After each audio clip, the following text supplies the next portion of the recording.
മഞ്ചേരി ടൗണിൽ പ്രകൃതിയോട് ഇണങ്ങിയ ഒരു സ്വപ്ന വില്ല.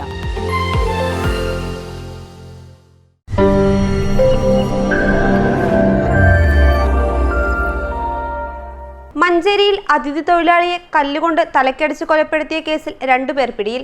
മധ്യപ്രദേശ് ബാൻസ്ദേഹി ബേൽകുണ്ട് ബോത്തിയ റായത്തിലെ നാമദേവിന്റെ മകൻ രാംശങ്കറിനെയാണ് കഴിഞ്ഞ ദിവസം കൊല്ലപ്പെട്ട നിലയിൽ കണ്ടെത്തിയത്.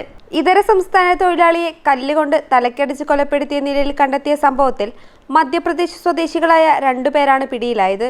പ്രതികളുടെ സുഹൃത്തിന്റെ മൊബൈൽ ഫോൺ കൊല്ലപ്പെട്ട രാംശങ്കർ മോഷ്ടിച്ചിരുന്നു.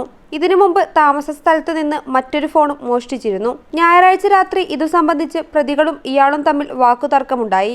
ഇതോടെ തൊട്ടടുത്തുണ്ടായിരുന്ന ചെങ്കൽ ഉപയോഗിച്ച് തലക്കടിച്ച് ഇവർ രക്ഷപ്പെട്ടു. രക്തം വാർന്നാണ് മരണം സംഭവിച്ചത്. മഞ്ചേരിയിലും പരിസരങ്ങളിലുമായി കോൺക്രീറ്റ് ജോലി ചെയ്തു വരികയായിരുന്നു ഇയാൾ.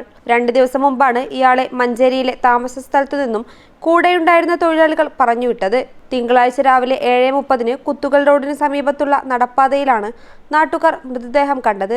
മൃതദേഹത്തിന് സമീപത്ത് നിന്ന് ചെങ്കല്ല് കണ്ടെത്തി. കല്ലിൽ രക്തക്കറയുണ്ട്. മൃതദേഹം മഞ്ചേരി മെഡിക്കൽ കോളേജ് ആശുപത്രി മോർച്ചറിയിലേക്ക് മാറ്റി. ബന്ധുക്കളെ വിവരം അറിയിച്ചിട്ടുണ്ട്. ഇവർ എത്തിയ ശേഷമാണ് പോസ്റ്റ്മോർട്ടം നടപടികൾ ആരംഭിക്കുക. ജില്ലാ പോലീസ് മേധാവി ശശിധരൻ, ഡിവൈഎസ്പി ബെന്നി എന്നിവർ സ്ഥലത്തെത്തി വിവരങ്ങൾ ശേഖരിച്ചു. മഞ്ചേരി സിഐ കെ എം ബിനീഷിന്റെ നേതൃത്വത്തിലാണ് അന്വേഷണം നടക്കുന്നത്. പ്രതികളെ ചോദ്യം ചെയ്തു വരികയാണെന്നും പ്രതികൾ കുറ്റം സമ്മതിച്ചതായും സിഐ അറിയിച്ചു. News bureau, Manjeri.